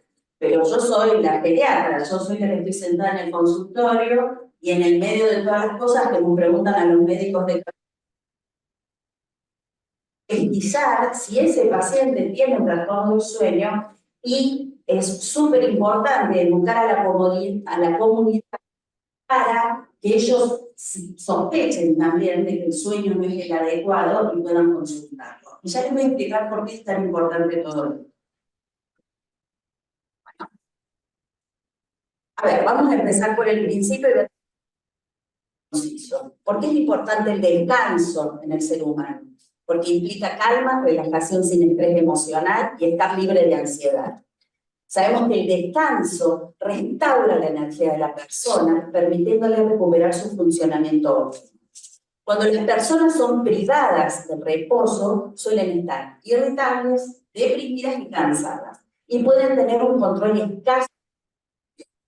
¿Sí? Fíjense lo importante que es el buen descanso para el ser humano. Entonces, ¿qué pasa? Una persona que no descansa bien es una persona en forma crónica, obviamente estamos hablando de cuadros crónicos, son personas que a la larga van a ver afectadas sus funciones para la sociedad, para consigo, para con sus familiares, para con su trabajo. Van a tener dificultad para mantener la atención y la concentración, van a aumentar el riesgo de sufrir accidentes de trabajo, van a tener un estado de ánimo bajo, provocando irritabilidad y estrés, van a estar con mucho sueño, somnolientos, desatentos, van a estar ansiosos, van a tener el bichito rojo ahí encima, van a aumentar el tiempo para realizar todas las tareas que hacen habitualmente, con altas posibilidades de equivocarse. Bajan la atención, van a tener pérdida de memoria, con olvido de asuntos importantes del trabajo, y van a ser bajos. Entonces, si yo soy médica geriatra, y en general, no todos, pero la mayoría de los pacientes que yo veo, tan jubilados, van a decir, bueno, pero yo ya no trabajo. Pero esto lo podemos trasladar a lo que es de una persona adulta mayor que ya no está en una actividad laboral, pero sí tiene que estar en una actividad para no llegar a esta situación. ¿Sí? Hipoactividad, poca actividad al aire libre, poca actividad social, trastornos del ánimo crónico relacionados a esto, y en definitiva va a ser una de las tantas cosas que van a tener por no estar haciendo. ¿Qué pasa? Si uno no duerme en forma crónica, va a haber muchos más accidentes de auto, fíjense, 100.000 accidentes anuales de tránsito son reportados al año, muy probablemente debido a fatiga o somnolencia. Cerca de 1 millón al año son ocasionadas por desatención del conductor. 62% de los que han manejado sintiéndose somnolientos y hasta un 27% admite haberse dormido al volante. ¿Pero qué pasa? Si yo estoy en mi casa pensando que no duermo bien, no descanso bien, mi calidad de vida, hablando con la familia, cabeceo y me duermo, que algo pasa, pero sentado en casa esperando no vamos a... Tenemos que consultar. ¿Y por qué insisto con esto? Porque si nosotros hacemos evaluación en la población general, vamos a encontrar, y lo seguimos encontrando a pesar que seguimos hablando, que aproximadamente el 50% de los pacientes en cuidados primarios, o sea, pacientes sanos que están en su casa, tienen algún trastorno del sueño, tienen insomnio, pero fíjense, si yo hago un control del 50% que tienen insomnio, solo un tercio de los pacientes se lo comentan a su médico y solo el 5% buscan tratamiento. Pero ¿saben qué es peor? Que el tratamiento muchas veces lo buscan no en el médico, sino en, me dijeron que tome esta pastilla, me la recomendó mi amiga, mi señora tomaba esta medicación, entonces yo también la tomo. Y entonces cuando logramos hacer una consulta, ya tenemos todo un menjunje de tratamiento, para nosotros es mucho más difícil desentrañar, ¿sí? Entonces, en realidad se dice que un 50% de los pacientes en la población tienen trastornos del sueño, pero la realidad es que este porcentaje se considera que es mayor, porque muchos pacientes o no consultan, o muchos pacientes ya están recibiendo un tratamiento que no ha sido dado por un médico, sino ha sido dado por cualquier persona que esté cerca y está tomando algo y de paso te presto una pastilla. Porque acá volvemos a hablar de las pastillas, y acá vuelvo a repetir algo que ya hemos dicho todos. El tratamiento más efectivo del trastorno del sueño crónico es no farmacológico, ¿sí? Un poquito a lo que comentó el señor con sus 73 años que toma pasiflora. Si yo tengo una consulta, y entonces viene, yo le voy a preguntar, ¿pero eso qué quiere decir? ¿Que le cuesta empezar a dormir? ¿Que le cuesta mantener el sueño durante la noche? O sea, que se tarda mucho para empezar a dormir, eso es un insomnio. Despertarse muchas veces durante la noche es insomnio. O estar todo el día muy cansado. Eso también se considera un trastorno del sueño. Se duerme muy tarde a la noche y se despierta tarde, o se duerme tarde y se despierta temprano, o se duerme temprano y se despierta temprano, ritmo circadiano otra vez. Todo esto que usted me comenta, ¿le trae alguna consecuencia durante el día? No se olviden de Bernardo Nesta. ¿Cuántas horas dormir? 3, 4 horas.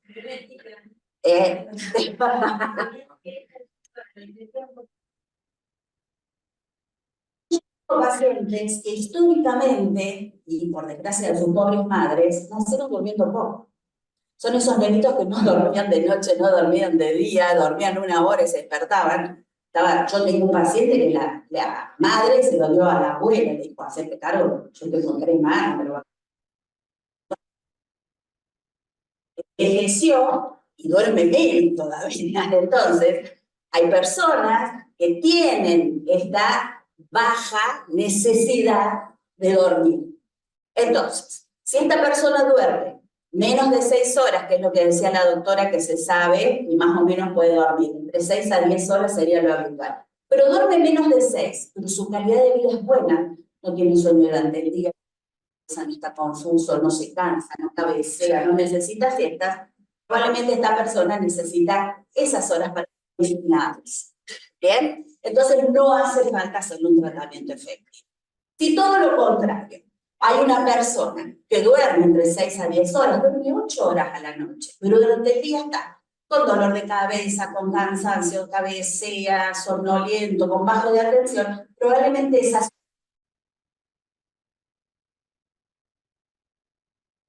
apneas de sueño, problemas neurológicos, movimiento de piernas y un montón de cosas más. Entonces, el tema es, no es una cuestión tanto de qué pasa a la noche, sino es qué pasa durante el día. Si las horas del sueño fueron efectivas, si fueron suficientes, si fueron de buena calidad. Por eso son cosas para consultar en el médico. ¿Qué causas puede haber para alterar el sueño? Bueno, un montón. El medio ambiente. ¿Y qué es el medio ambiente? Es donde dormimos, si estamos cómodos. Y pasa algo tan básico como qué almohada usamos, qué colchón, si estamos cómodos con el pijama, si hace calor, si hace frío, si hay ruido, si hay luz, si no hay luz. ¿Sí? El medio donde se duerme es muy importante. Si cambiamos los horarios de sueño y despertar por alguna situación, ya lo hablamos. Enfermedades mentales como la depresión, la ansiedad, el estrés, van de la mano con los trastornos del sueño, ya sea insomnio, hipersomnia o ambos. El uso o abuso de sustancias, no estoy hablando de éxtasis ni de cocaína, estoy hablando de Coca-Cola, estoy hablando de café, estoy hablando de té hacia la noche. Enfermedades médicas, y lamentablemente todas las enfermedades médicas pueden tener alguna relación con el sueño. El tema es identificarlos.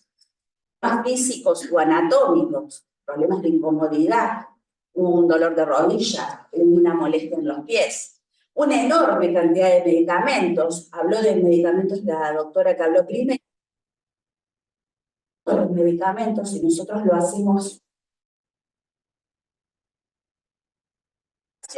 eso se traduce o no en la clínica es otra cosa, pero todos los fármacos producen alguna afectación en alguna de las ondas del sueño. Y los malos hábitos, que es lo que se habló todo el mundo, ¿sí? No nos olvidemos que un disgusto familiar, un dolor o malestar esporádico, pérdidas, puede producir un insomnio o un trastorno del sueño agudo. Preocupa el trastorno del sueño crónico, ¿sí? Y vivir desordenado. A que uno esté jubilado, ya no esté trabajando, ya no tengo horario, ya no tengo obligaciones, también nos trae trastornos del sueño. Entonces, uno debe ser más prolijo con su vida, ¿sí? Los ciclos circadianos, que ya hablamos, son los que más influidos se ven por la luz y la temperatura, aunque estímulos como los hábitos sociales o ocupacionales también pueden afectarnos. Es lo que hablamos hace un poquito. Los circadianos, porque ya estamos despiertos, de noche dormimos con luz, mejor luz natural, y de noche está oscurito, calentito y oscurito, con una mejor calidad de sueño, ¿no? Sabemos que todas las personas cuentan con relojes biológicos que sincronizan el ciclo del sueño y pueden tener distintas preferencias en cuanto a periodos del sueño, así como rendir mejor en diferentes momentos del día. Como dijo recién el doctor Valencia, hay personas, los búhos, que de noche están pila y de día son unos mamertos o de noche. Yo tenía una paciente que durante el verano manejaba el negocio de la costa de la hija de ella. Los negocios de la costa abren 8 de la noche hasta las 3, 4 de la mañana. Entonces ella tenía ese ritmo de sueño. Hasta que cerraba la caja, se acostaba a las 5 de la mañana, se levantaba al mediodía a la 1. Pero cuando durante el año estaba acá, quería dormir de noche y estar despierta de día. Milagro no hacemos. Si vos ya tenés un ritmo de ese tipo, es muy difícil cambiarlo. Lo cambio en invierno y te lo vuelvo a desajustar en verano, es imposible. Son los ritmos que tiene que tener cada persona. Los mozos, los cantantes, los actores, en general tienen estos ritmos de sueño que son muy difíciles de controlar. Lamentablemente las personas, cuando empiezan con un trastorno del sueño y no se trabaja sobre los hábitos, empiezan a perpetuar. En general va a haber personas que van a tener predisposición al insomnio. Son personas que han tenido siempre tendencia a tener sueño liviano, a despertarse por cualquier cosa, no dormir muy profundamente, ¿sí? Esas personas que aunque se acuestan a las 3 de la mañana, a las 8 están vida arriba despiertos, ¿sí? Hay mucha gente que no puede descansar, o no sabe aprovechar fin de semana para dormir, pero no pueden porque se despiertan, ¿sí? Esta persona tiene esa predisposición. Y hay cosas que lo precipitan, como enfermedades agudas, estresores, cambios de horario, uso y abuso de sustancias, como ya hablamos. Y aparte de todo eso, perpetuamos el insomnio con malos hábitos, sedentarismo, pobre higiene del sueño, preocupación excesiva por dormir, lo que hablaba la licenciada también. Uno tiene un insomnio crónico y empieza a estar como muy preocupado. Sonamos, ahora me voy a la cama y en la cama no puedo dormir, y ahora ¿qué hago? Y empiezo a pensar, eso es la perpetuación del insomnio. Entonces esos son los lugares donde tenemos que trabajar. Sí, se hacen encuestas y estudios de vez en cuando, se le preguntó a la gente en la población qué utilizaban para tratar de empezar a dormir, ¿sí? Y con qué frecuencia lo usaban. Fíjense que la gente, lo que yo recién decía, los mayores no existe la venta libre, todas las medicaciones influyen, pero fíjense, alcohol, cerveza o vino, lo que usaban para inducir el sueño. Ya después vamos a ver. Productos sin receta médica, pésimo. Medicación para el sueño prescrita por un médico 3%, y terapias alternativas o suplementos herbales un 2%. Esto quiere decir que la gente utilizaba cosas para dormir, pocos indicados por el médico, sin haberlo consultado. Ya los habló la doctora, pero es súper importante. ¿Dormir con el televisor está bien? No, ya dijo la doctora que no. Las pantallas, las luces, el celular. Mucha gente se va a la cama temprano y está con el celular hasta las 3 de la mañana viendo, no sé, TikTok. Eso es súper estimulante y con eso no te dormís. O sea, televisor no. El vaso de vino antes de acostarse, en general las bebidas alcohólicas pueden hacer que uno se duerma más rápido, pero con una pésima calidad de sueño, porque después, que a medida que se va metabolizando, hace fragmentación del sueño, durante el día está hecho pelota. Así que, no alcohol. El ejercicio a la noche te mantiene despierto. Bueno, ya lo dijo también la doctora. Hacemos ejercicio aeróbico tempranito, ¿sí? Exacto, bien tempranito, hasta 6, 8 horas antes de la cama hacemos aeróbico. Pero después podemos hacer yoga, elongación, todas esas cositas que van a ayudar a tirar los músculos, más con la artrosis, más lo que sabemos. Ponemos más grandes, nos quedamos más tiempo quietos, todo se pone más duro.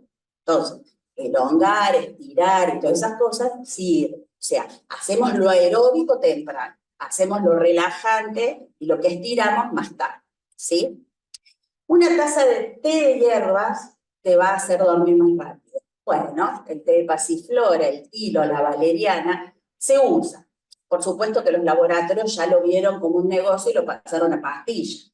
No, queremos pastillas. El té nos puede ayudar ¿a qué? A sentir que estamos haciendo algo para dormir. Y ahí volvemos a trabajar a nuestra historia de volvernos locos y vamos a dormir. La realidad que no hay una efectividad comprobada de que los tés de hierbas te sirvan. Por más que dice que la valeriana en algún punto trabaja como si fuera una benzodiazepina, un neurítico. Y la señora, todo lo que tiene una función parecida a una droga, siempre a la larga no va a ser bueno. La leche a la noche calentita nos puede ayudar, ya lo dijo la doctora. Todo lo que pueda derivar el triptofano y fabricar melatonina nos va a ayudar a dormir a la noche. Pero no nos olvidemos que el triptofano, hasta que termina de metabolizarse y llega al cerebro, hay muchas cosas que van compitiendo para poder actuar en el cerebro. Entonces sí puede ayudarnos, pero no es que solo la leche caliente nos va a hacer dormir, ¿sí? Nosotros vamos a hacer un montón de intervenciones, que ya más hemos hablado de casi todas, pero no nos vamos a olvidar de algo súper importante que es la educación para la salud, como les estoy diciendo ahora. Si ustedes sepan de qué estamos hablando, va a ser más fácil el tratamiento a largo plazo. ¿Por qué? Porque el principal responsable del tratamiento del trastorno del sueño crónico son los pacientes, no los médicos. Muchos pacientes vienen a que nosotros les resolvamos el problema en forma práctica y aguda, tómate esta pastillita y nos vemos en un año, y eso no existe en el trastorno del sueño crónico.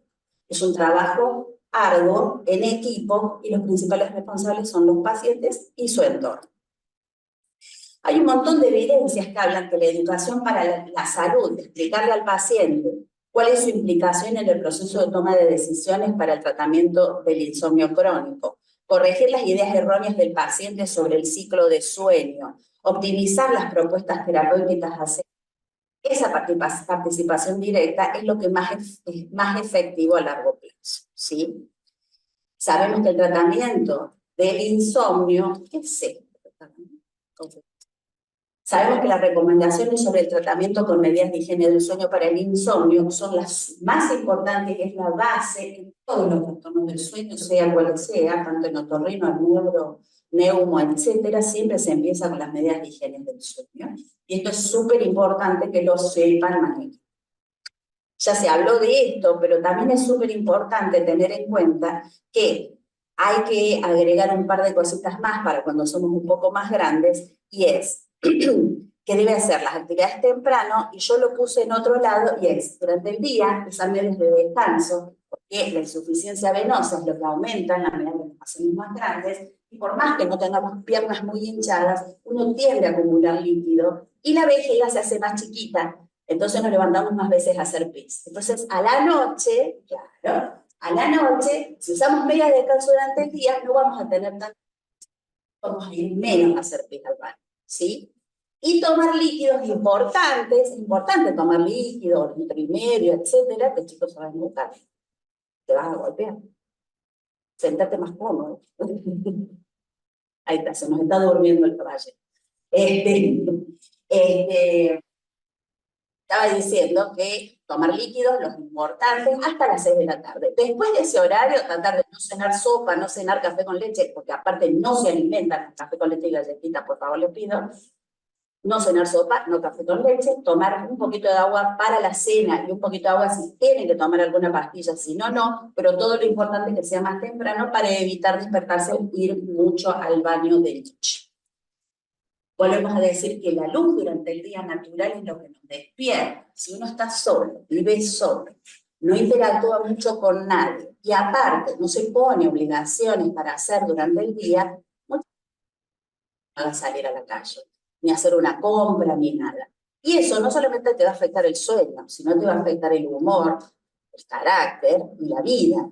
Somos seres sociales, no podemos aislarnos en una casa, ¿sí? Entonces, aunque sea ponernos obligaciones, como ya dijeron, de ir a comprar la lechuga, de ir a la otra cuadra a ver si la leche es más barata, exacto. Caminamos, salimos a hacer compras, estamos en contacto con la luz natural, etc. Hay un montón de técnicas conductuales que nos pueden ayudar a descansar mejor, se les voy a nombrar. El control de estímulos que tiene que ver con lo que les dije antes, el ambiente, si hace calor, si hace frío, si hay ruido, si hay luz a la noche o no. Restricción del tiempo en cama. Si nosotros sabemos que dormimos pocas horas, no vamos a estar 10 horas en la cama para dormir 3, sino vamos a reducir el tiempo de estar en la cama. Esto quiere decir que mientras más estemos en la cama, más tiempo estemos durmiendo. Eso es la efectividad, ¿sí? No estar en la cama al cohete, sería la conclusión. Relajación y respiración, técnicas de relajación y respiración siempre nos van a ayudar, no tanto como efectividad para dormir, pero sí para bajarnos un poquito los decibeles, el estrés, la ansiedad del día, etc. Y la reestructuración cognitiva, que es lo que habló la licenciada, muchas veces trabajar específicamente sobre qué es lo que a dormir nos ayuda a descansar mejor. Eso se llama terapia conductual cognitiva, y es el gold estándar del tratamiento del insomnio crónico. Rápidamente, ¿cuáles son las mejores posturas para dormir? Fíjense, muchas veces nos ponemos boca abajo por costumbre, eso nos hace pelota a la espalda, y nos hacen despertarnos con dolor de cintura, nos hacen tener para cambiar de posición. Lo mejor es dormir de costado, con una almohada que respete la columna derecha, ¿sí? Esto es lo ideal, o con las piernas flexionadas o no, pero esta es la mejor postura, ¿sí? Dormirse en cualquier lado siempre nos va a traer consecuencias. Entonces, si nos ponemos de lado, con la columna recta, con las rodillas semiflexionadas, podemos ponernos unas rodillas, porque eso nos va a poner las dos caderas al mismo nivel y va a molestar menos, y a la altura correcta de la almohada va a hacer que descansemos mejor. Las almohadas que vamos a usar no son las de Llame Ya, no son las que nos hacen comprar en la tele. No, las almohadas que sirven son las viejas almohadas con esta forma, que sean las viscoelásticas, duritas, y que respeten que la columna esté derechita, ¿sí? Es importante saber que la cama y el lugar donde descansás sea un lugar. El color de la habitación, las sábanas y las cortinas nos pueden ayudar a descansar mejor, ¿sí? Si no nos gustan las cortinas rojas, nos cambiamos las cortinas de otro color más tranquilo. A veces tomar una ducha calentita antes de dormir también relaja, pero hay personas que prefieren bañarse en la mañana, así que no importa. Uno toma lo que le sirve a uno, no es todo para todos, porque somos todos distintos, ¿sí? Siempre es bueno hablar de las cosas preocupantes más de nada. A la noche no solucionamos nada, ¿está? Y obviamente el yoga nos ayuda un montón. Fíjense que si nosotros vemos los tratamientos farmacológicos versus los no farmacológicos, lo que es el trastorno del sueño, lo más efectivo es lo no farmacológico. Entonces la pastillita para dormir probablemente la vamos a necesitar cuando uno empieza a hacer un tratamiento, mientras trabajamos sobre los hábitos de sueño, ¿está? No nos olvidemos que todos los fármacos tienen un montón de efectos adversos. Fíjense acá el señor dice, ¿cómo esas píldoras tan pequeñitas vienen en un envase tan grande? Y eso es para las advertencias, porque vienen en 4 idiomas. Los efectos adversos de las drogas son tremendos, no los podemos tomar, y menos sin control médico. Los sueños se solucionan modificando hábitos, y esto es lo más importante. Muchas gracias.